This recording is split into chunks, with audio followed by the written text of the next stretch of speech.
दोस्तों, आप सभी का हेल्थ टुडे चैनल में स्वागत है।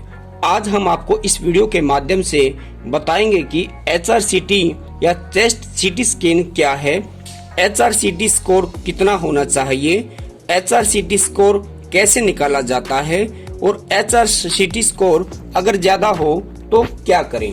दोस्तों, HRCT एक प्रकार का एक्सरे का ही रूप होता है। HRCT में फेफड़ों को बिल्कुल गहराई से देखा जाता है। HRCT में फेफड़ों को अलग अलग पार्ट्स में करके 3D इमेज के जरिए उसमें यह देखा जाता है कि कितना इन्फेक्शन बना हुआ है।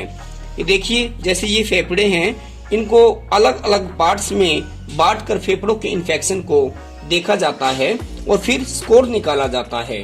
अगर ज्यादा स्कोर होता है तो ऑक्सीजन लेने में दिक्कत होती है और जितना ज्यादा स्कोर ज्यादा होता है उतना ही रिस्क ज्यादा होता है।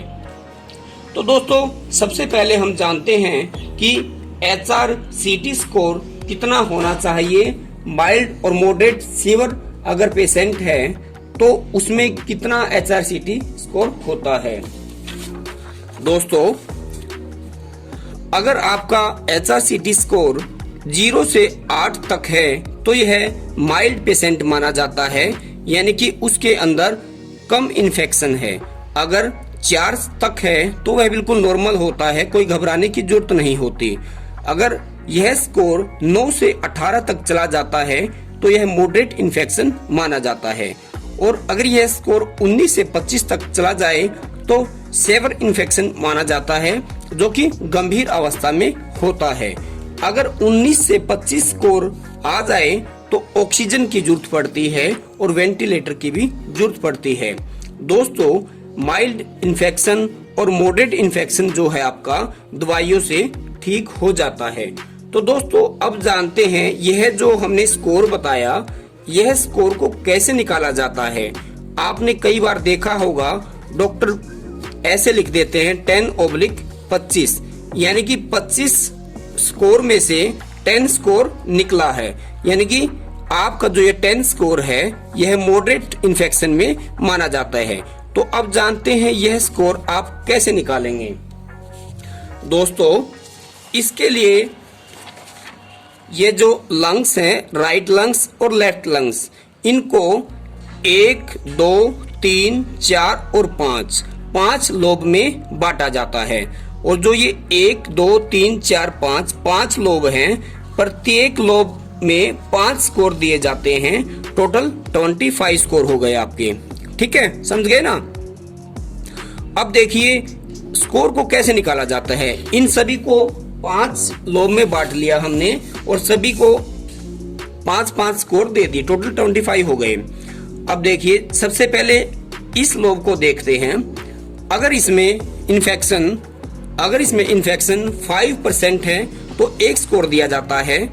अगर 5 से 25% इन्फेक्टेड है तो 2 स्कोर दिया जाएगा और वही इन्फेक्शन 25 से 50% तक होता है तो 3 स्कोर दिया जाता है और 50 से 75 इन्फेक्टेड है तो 4 स्कोर दिया जाएगा। अगर 75% से ज्यादा लंग्स आपका इन्फेक्टेड है, जो भी लोग, तो 5 मार्क्स दिए जाएंगे। जैसे इस तरह से स्कोर दिया जाता है इन्फेक्टेड एरिया को देखकर।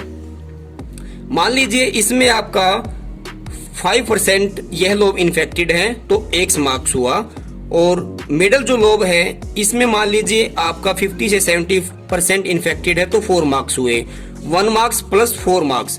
और अब देखते हैं इस लोब को। अगर इस लोब में आपका 5 से 25 इन्फेक्टेड है तो 2 मार्क्स हुए प्लस 2 मार्क्स। और अब देखते हैं ये वाला लोब, अगर यह 75% से ज्यादा इन्फेक्टेड है तो 5 इसके अंदर स्कोर मिला।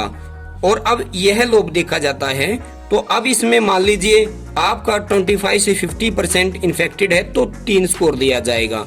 ये देखिए, यानी कि 5 लोब 1, 2, 3, 4, 5 सभी को मैंने स्कोर दे दिया है उसके इन्फेक्टेड को देखकर। कितना हुआ? टोटल 15 स्कोर हुआ। और कितना हुआ? 15, यानी कि आपको 15 स्कोर मिला। और कितने था टोटल स्कोर? 25 में से 15 स्कोर आपको मिला। और अगर आपका HRCT स्कोर 15 है तो आपका यह इन्फेक्शन मॉडरेट माना जाएगा, यानी कि मध्यम आपका इन्फेक्शन है जो कि दवाइयों से आपका ठीक हो जाएगा। तो दोस्तों अब बात करते हैं, अगर हमारा 19 से 25 मॉडरेट सेवर मॉडरेट में जो आता है यह स्कोर आ जाता है तो क्या करें। दोस्तों इसके लिए आपको ऑक्सीजन की और वेंटिलेटर की जरूरत पड़ती है।